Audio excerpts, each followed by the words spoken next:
Great morning, great morning, great morning. You guys, come on in. Come on in. Great morning. All right, we live in both places. Come on in, come on in, come on in.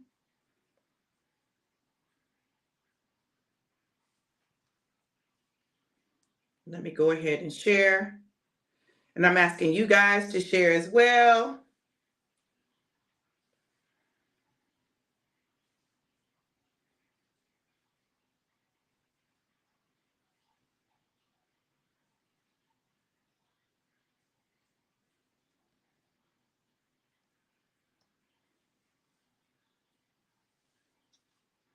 Come on in.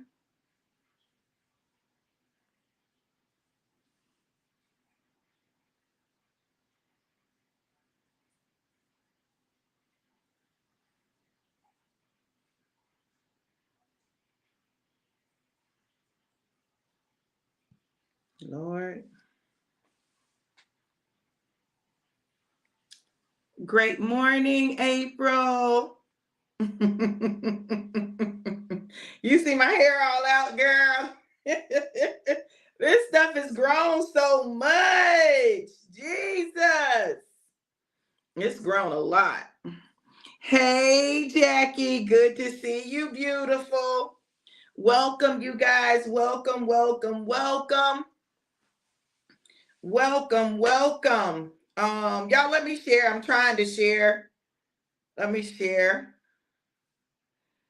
We're going to talk today. I'm not going to be on long, but we're definitely going to talk.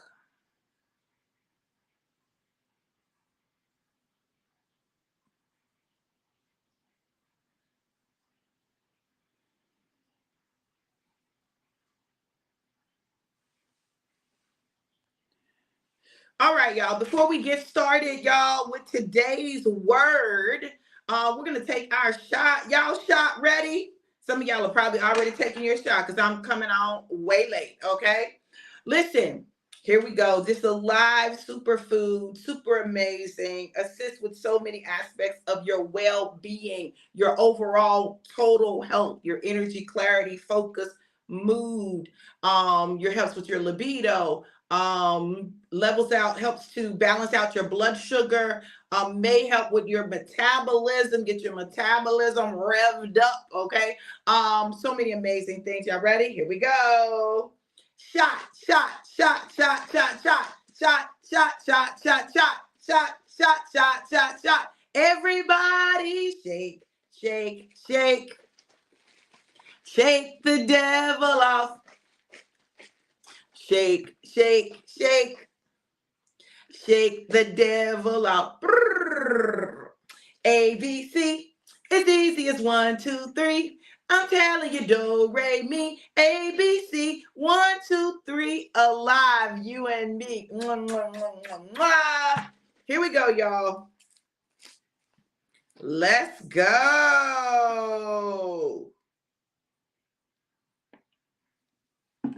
Bless the Lord for being alive and for doing the work.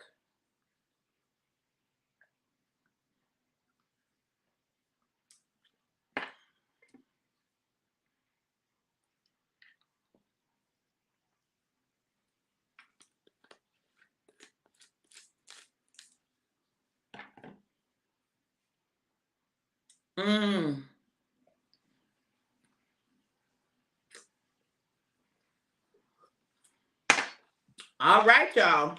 Y'all ready to talk? Let's talk. One of the things that I'm real clear on is that my journey often looks different from other people's journey. And while that's challenging, nonetheless, I accept the journey. But listen, this is the thing. The journey requires work. You notice I have my Metamorphosis Unscripted t-shirt on. My sister, Apostle Dr. Kendra Carr Pineda. This was the title of her live recording. was the title of her live recording. And the reality is we're all going through a metamorphosis. Like if we choose to accept change, right? We'll go through a metamorphosis, which is often um, challenging. It requires you to grow. It requires you to change your very form. What doesn't change is your essence, but your form changes. So in a metamorphosis, the caterpillar goes from a caterpillar, which looks like a grub worm, crawling around on the floor, on the ground, up on tree, like just crawling, like inching with all these little bitty feet, right? Into an amazing, incredible, and beautiful butterfly. Metamorphosis is not only not easy, it is not fun. The changes that you go through, and it's often not pretty. If you bust up open a cocoon in the midst of a caterpillar's transition, you'll see all this gooey, sticky, ooey stuff, right? And in fact, that is the transformation of the caterpillar's being. It is moving from being a caterpillar to becoming a butterfly. Now, at the end, listen, at the end, it's going to be beautiful. And the caterpillar will become a butterfly, and the butterfly will have amazing wings, whether it comes out a golden monarch, which is gold and black, or another type of butterfly with colorful wings. Nonetheless, either way, it is beautiful. But it is in that in-between stage that you must do the work. I find myself in a place where I'm having to do the work. Yesterday we talked about get clear. See, once you get clear on some things, then you can excuse me. Once you get clear on some things, then you can know what work you need to do. The problem is we often aren't clear, and so we don't know what work to do, so we do no work at all. You know, there was a song on Hee Haw. It said, "Do despair and wretched agony, oh, deep dark depression, excessive misery. If it weren't for bad luck, I'd have no luck at all. Do despair and agony on me." And then each person would go through and they would tell their do despair story, their agony story, the story of how things were so hard and how bad their luck was and all the things that they had gone through. And today I want to challenge us to move beyond do despair and agony and excessive misery to a place where we can get clear enough to do the work required to become that which God has already made us to be. We're not becoming something that is foreign to us. It's simply that we lost our way. Let me say that again. It's not that we're becoming something that's foreign to us. We've lost our way. See, we were before God. God knew us even before we were formed in our mother's womb. So before we were formed in our mother's womb, God knew us and we knew God. See, the spirit, the essence of who we are, God has already established. But something happens when you get wrapped up in human form, right? Something happens when you take on humanity. Does anybody remember any story that sounds like that? Yes, Jesus took on the garment of humanity. See, when God knew us before we were formed in our mother's womb, we were simply spirit. See, we've always existed. I want to help somebody today. You're not new to the world. You're new to this existence. And when you die, you go back to your previous existence where you are spirit alone yet again. So you don't go away. You simply transform your form, right? Our entire life is about transformation, metamorphosis, changing, right? So check this out.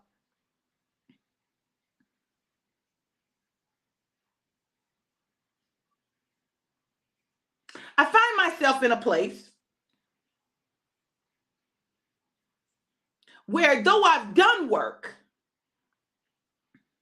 there's yet work to do. And I don't know who told us that the work stops. It doesn't stop. The work does not stop. You're always going to be changing and evolving, right? The work doesn't stop. So because the work doesn't stop, we have to understand that you're going to have more than one cocoon season. There's going to be more than one time when it gets icky, sticky, gooey. It's not a one-time thing and it's done. No, that's not how it works. Listen, as we are going through this journey called life, we have to get clear so we know what work to do, but then we must do the work. God might give you a rest, and then you got to do the work again, right? Because it is all about becoming the version of you that is most like God. Oh, listen, it's challenging. And the things that challenge you the most are the things that are going to be the things that you must work on. So I'm just going to talk about me. Let me talk about me. I believe in talking about me. Now, some would say I talk about me because I'm self-absorbed or I'm selfish. I talk about me because I know me.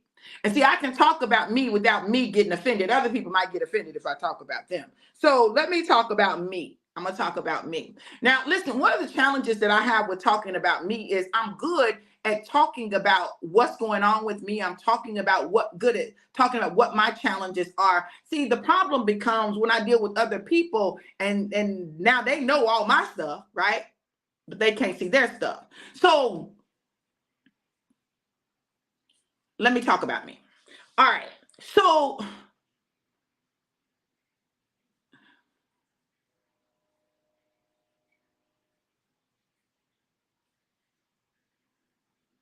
I don't like hurting. I don't like hurting. I don't like feeling hurt. Um I don't like it. And it is challenging for me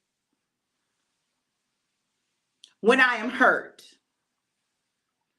When I feel hurt, it is challenging for me to get on the other side of that. That's challenging for me. And it's challenging for me for a number of reasons. I'm going to share a couple, and then we're going to move forward, right? One of the reasons it's challenging for me is that I just try to love people and help, right? But often in my attempts to love people and help, I end up getting hurt. So y'all know what it make me want to say. It make me want to say, F these people, forget them, right? Forget these people, right? Why do I try to help when the help, even if it's asked for, ends up being almost like spit upon, right? So then this is the next thing. I got a word.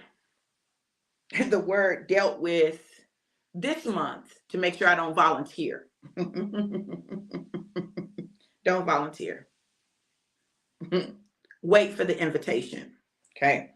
And I get that. And I'm going to tell you why I get that.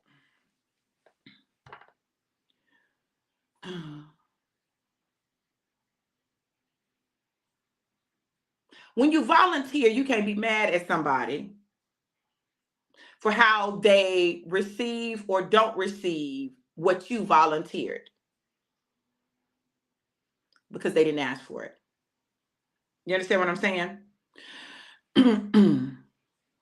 So I find myself in a place where God is challenging any of the vestiges of the pleaser that resides inside of me, right? And when those pleaser thoughts come, when I want to just help because I know that I can,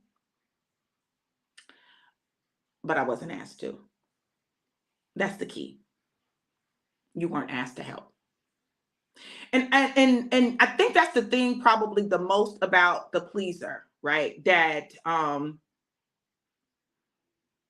is challenging for me, right? Just not seeing a need and just trying to meet it. Waiting until you're asked for your assistance. Because what happens is people begin to resent your help. They begin to resent you. And then when stuff happens, you mad. I don't know about y'all, but I'm mad. I'm mad because I'm trying to help you. And you making my life a living hell. Well, how is it that I'm trying to help you, but my life is becoming a hell? I'm good on that. I'm good on that. The moral of the story is this. Sometimes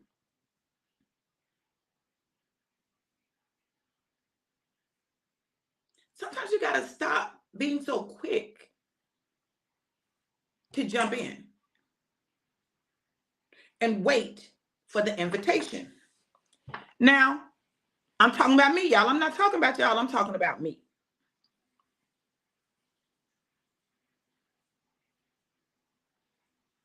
Yesterday at church, Pastor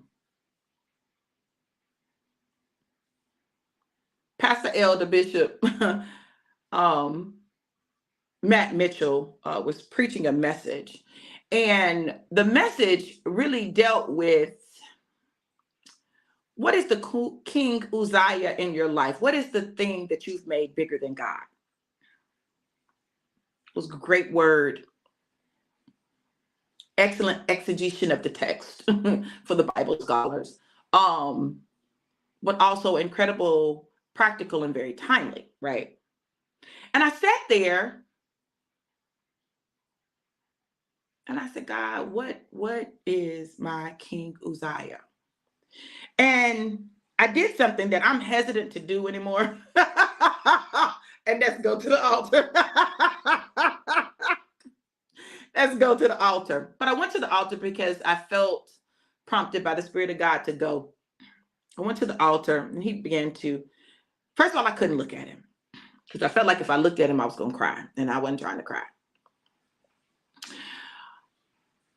And he began to prophesy to me. He began to speak to me. He began to speak to some deep things in some deep places. And he said something to me that was said again to me later yesterday. He said, you got to let some stuff go. You got to let some stuff go. It's like you're carrying this stuff. And the funny thing is, I told y'all I've been in a season where I've had like these repressed emotions, right? Or I kind of shut my emotions down. And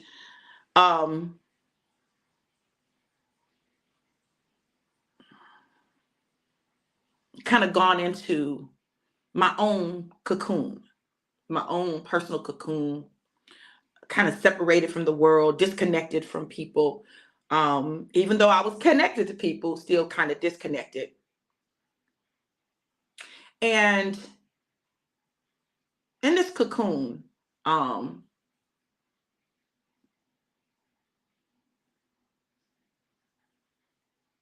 don't like being hurt.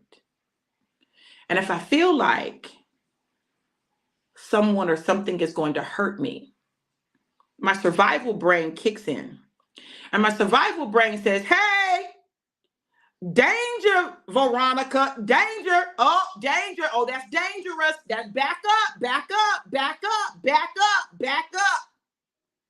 So I began to back up. I began to shut down. Now, listen, let me tell y'all something. We're talking about doing the work, right? We're talking about doing the work. So when I start to feel like you're going to hurt me, I start backing up. But not only do I back up, I'm just being transparent. It's just me talking about me. And if you can relate to it, hey, Kareen, praise God. But I'm talking about me, right? Now, maybe, just maybe, it'll make it a little easier for you to see you and what you do, okay? As I talk about me, all right? So we're talking about doing the work, but listen, I want you to understand. Our saboteurs are tricky creatures, right? They're tricky. And they will take the things that you experience, relate them to the things of your past, and say, see, I told you. That's why you don't need to F with them people. Fool with the people. That's the reason why you don't need to do it. Listen, y'all, it's taking everything in me. I'm just being honest and transparent with you right now. It's taking everything in me to stay connected to people. It's taking everything in me. It's taking absolutely everything in me. And this is why I have to do the work. See, I have to do the work so I can show up as God wants me to show up. I have to do the work because I don't get the option to just freaking opt out and not F with the people. I got to fool with them. I got to fool with people. I have to. I had a dream, and it's so crazy because in my dream, I don't even know where I was, but there was this couple there, Bishop and his wife. And I was talking, and I was talking about, this is what I said. I'm talking, and I said, because I don't love people. I mean, wait a minute, let me change that. I said that wrong. I don't like people, but I love them.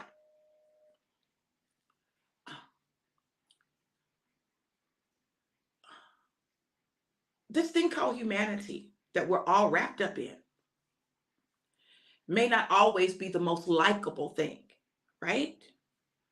But at the core of all of our being is spirit. And so when you don't necessarily like the outward trappings of the person, and I'm not even just talking about the physical, I'm talking about the things that they do, you still must love the Spirit of God that resides in them, because how could you not? That's the work.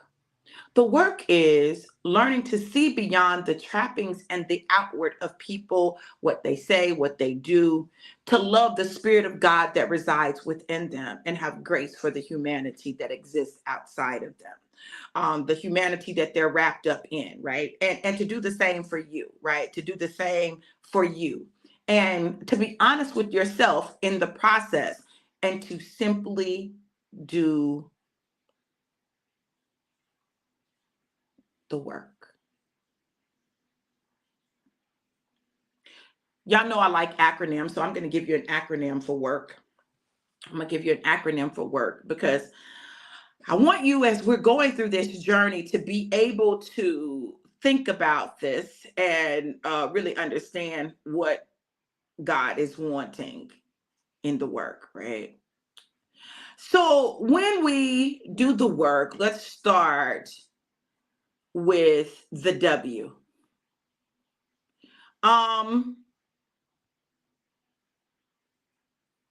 You need wisdom, God's wisdom. Earthly wisdom, human wisdom is okay, but godly wisdom is what really allows you to understand what's going on and to be able to make the necessary adjustments. You've got to have wisdom. You got to have wisdom. Wisdom is what Solomon asked God for when God said, what do you desire? I'll give you anything you want. He didn't ask for money. He didn't ask for more women. He didn't ask for more power. He didn't ask for greater prestige. He asked for wisdom because he understood that wisdom would allow him to acquire everything that he would need, right? So you need wisdom. The work requires wisdom. You got to start with wisdom. It's not just doing something, it's getting wisdom, right? Wisdom is the principal thing, right? So you got to have wisdom. And then O is obedience. You got to be willing to obey God no matter what it looks like, no matter what it feels like, no matter what's going on. You got to be willing to obey God. You've got to be obedient to God. One of the most challenging things in the world is the obedience journey, where God takes you on a journey to take you into another realm of obedience, right? Another realm of obedience, and a level of obedience that is uncomfortable, a level of obedience that you don't necessarily like, but obedience nonetheless. It requires our obedience. So we got to have wisdom, God's wisdom. You got to have obedience.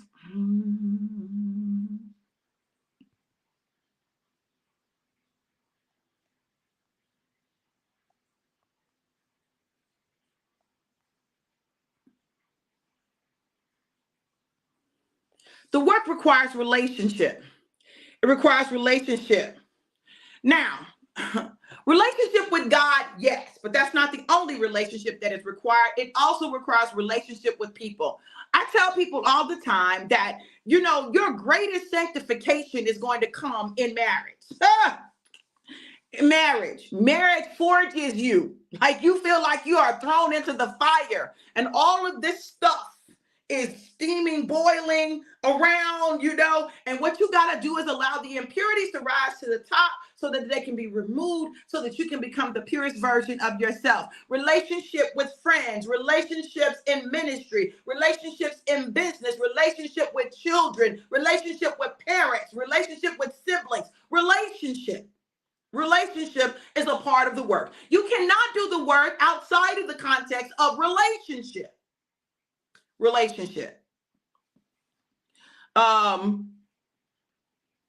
The apostle Paul found himself on the Isle of Patmos by himself. And yet he still was writing about relationship.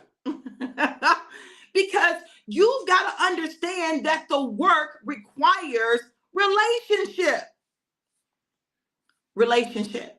So you got to have wisdom, God's wisdom, not earthly wisdom, not human wisdom, but God's wisdom. You got to have obedience. You got to be obedient to what God tells you, even if it seems crazy, right? We talked about that before.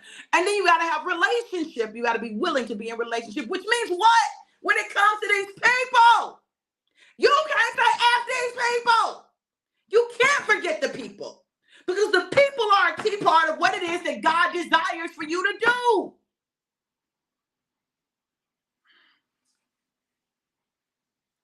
Relationship, as challenging as it may be, necessary, required.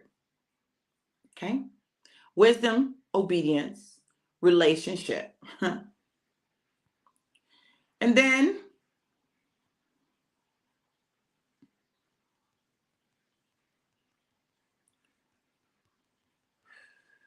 okay.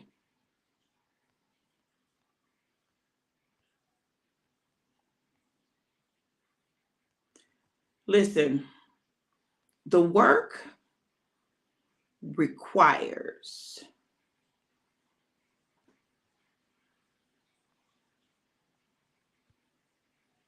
I hear you, God.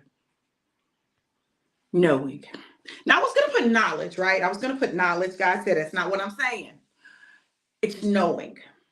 Knowing that it's all working together for your good. Knowing that God is for you. Knowing that if God be with you, he's more than the entire world against you.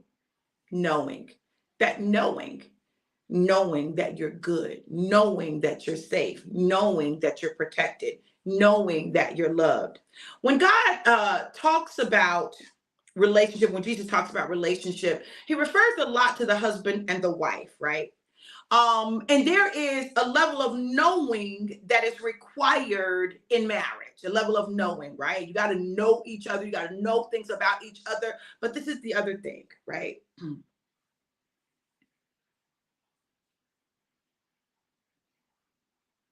You got to know that God did it. Sometimes that'll be the thing that keeps you, knowing that God did it. It's not that you're so madly in love with them at this moment, right? It's not that, you're all googly-eyed with butterflies in your stomach. But you got to have a knowing. In order to endure the things required in the process of becoming, many times it requires a knowing. Knowing that your vision, the vision, your mission, your purpose, your mandate for your life is connected to that person, right? Or those people. Because it's not even just about marriage, it's also about other relationships. Look, I wish I could tell you that relationships are easy. They're not, they're challenging. I wish I could tell you that it doesn't require work, but it does. I wish I could tell you that even when you've done everything that you know to do, that people are going to recognize it for that and accept it for what it is. It's not. That's not the case. It's not. So you've got to be willing to be misunderstood. You got to be willing to be understood, but you got to move no matter which way you fall, wherever you fall, whether you are misunderstood or understood, you must continue the mandate. So yesterday, a part of the word that I got was that my season of being misunderstood was over, right? I don't know if me being misunderstood is over, but I know that what must be over is how I respond to being misunderstood. See, it's one thing when you don't expect people to misunderstand you, right? Like you don't know that's going to come, that's going to happen. It's another thing when you know that it can happen, but you understand that it doesn't change your assignment. And you have to also not allow it to change how you treat people, how you love people, how you deal with people. It's what it is. If you thought the journey of life. I'm not even talking about, this ain't even just about Christianity. This isn't just about, this is about your life, the work of life, the work of living, right? A healthy, productive life requires wisdom. It requires obedience. It requires relationship, and it requires knowing why you're connected to someone matters. So if you think that you're connected to someone for one reason, but you're really connected to them for another, to see you're going to find yourself frustrated and upset because that's not what God meant. That's not what God said. That's not what God desired, right? And then you got to accept the fact that they get a choice of whether or not they're going to operate the way God is calling them to operate as it relates to you. You can't make them. So it is your job, angel number 111, to keep your heart pure. So let me tell y'all, my heart ain't pure. My heart ain't pure. My heart ain't pure right now. I'm telling y'all, my heart ain't pure. Okay. Which is why I have to do the work. Now, maybe your heart is pure. Maybe you've perfected that. Maybe you've mastered it. My heart ain't pure, right? God is saying love and I want to slap, okay? God is saying love and I want to walk away from. God is saying love and I want to not deal with people. What in the world? I don't want to deal with nobody. What? Listen, you've got to be honest about what's in your heart. And remember, your heart is the mind. What's in your mind? What are you thinking right now? What is it that you're thinking as that person is talking? Because that's what's in your heart. The word of God says that out of the abundance of the heart, the mouth speaks. So whatever's in your mind, eventually it's going to come out. Whether it comes out directly or indirectly, it comes out. It comes out. So my question is this: are you willing to do the work even when it's ugly? Are you willing to do the work even when it's uncomfortable? Are you willing to do the work even when it costs you? Are you willing to do the work when you don't feel like it? Are you willing to do the work? Because that's what it requires, is work. If you think that you will have sanctification without work, you're deceiving yourself. There's work you must do. There is work you must do. And so the question you must ask is, am I willing to do the work? It's not, can you do the work? You can. God has given you everything you need to be able to do the work, but will you? Will you do the work? Will you do the work of forgiveness? Because just because you say you forgive somebody don't mean you do. Listen to me. Just because you say you forgive somebody does not mean that you do.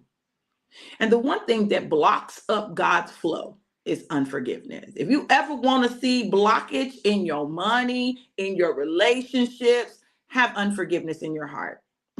I promise you, it'll keep you blocked, right? It'll keep you blocked. You'll be blocked up like you constipated.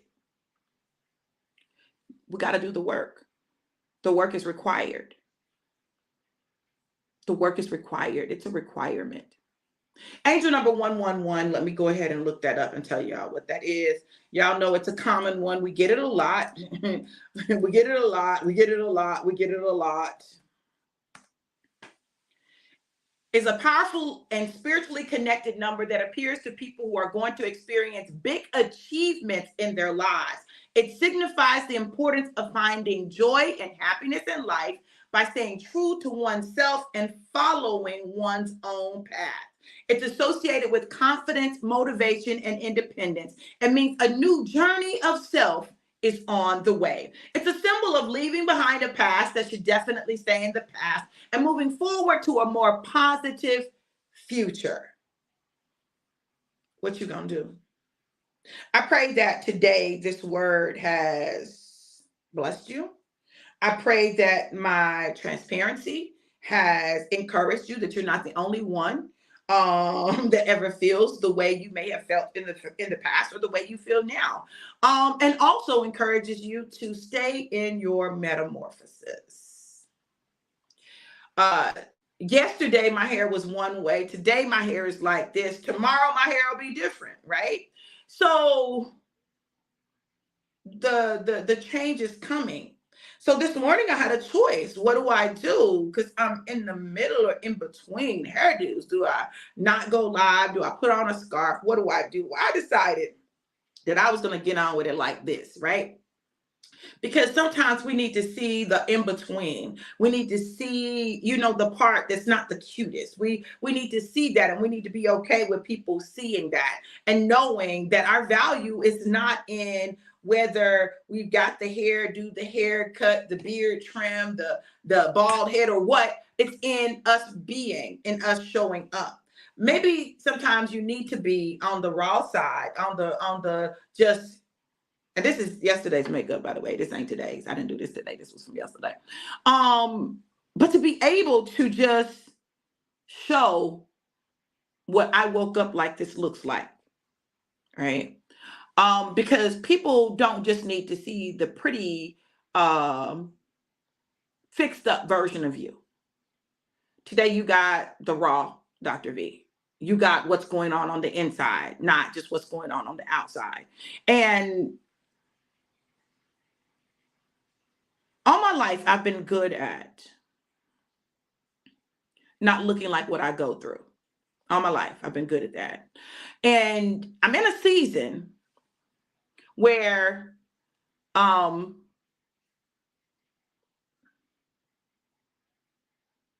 that I'm going to look like what I'm going through, but that I'm not, let me say it like this.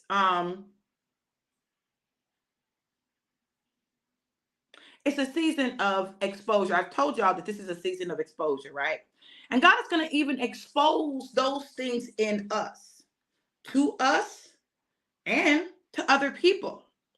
Not all, but so that the exposure can allow true healing. I think about when you have an injury. And if you keep a Band-Aid on it, you keep it covered up, it never heals. Like it's still gooey and stuff, right? It has to be exposed to the air in order to heal, right? God wants to do true healing, deep healing.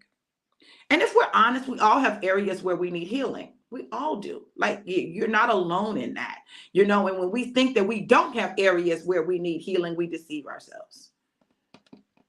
People may be further along on their healing journey, right? But we all have areas of our lives that need healing. Angel number 122 is a positive sign of growth and change. Be willing to grow and change. In order to manifest this positive change, be confident in yourself and your abilities. Isn't that connected to 111? Okay. Your angels want you to know that they believe in you. So take that as a sign to have some faith in yourself as well. You've got this. You were built for this. Now let's do the work. Do the work unapologetically. Do the work honestly. And allow God to give you real, deep healing. Right? February is Freedom February, but you can't get free from what you don't face. So face it, deal with it, and let God do the healing work. Look, you guys, I love you guys so much. And it is my prayer that my sharing will assist you in your journey. And then just if all you do is get real with you, right? If all you do is just get real with you and open your mouth and say out loud how you feel, right? What emotions you're experiencing. If you can just be honest with you, that's a part of getting clear, right? You gotta be honest with you. You gotta be honest with you. And you got to be honest with others. And sometimes honesty is not always easy. It's not easy for you to give, nor is it easy to be received. But it's necessary. I'd much rather be in a place where there's honesty than in a place where there's a facade or there's lies or it's fake. Yeah. All right, you guys, listen. Know this. Know that I love you guys. If you'd like to sow a seed, you can sow a seed at Cash App $DRV Johnson 777. Cash App $DRV Johnson 777. I pray that today you're able to go through and do the work with a little more confidence because you know you're not alone. And I think that's one of the things that happens. People think that leaders don't deal with stuff. But leaders deal with even more stuff because they deal with the stuff of the people, they deal with their own stuff, and they deal with the added weight of responsibility for the souls of others. So look, you guys, know this. Know that I love you to life and life more abundant. Have an amazing, incredible, and epic day. Be blessed. Mwah.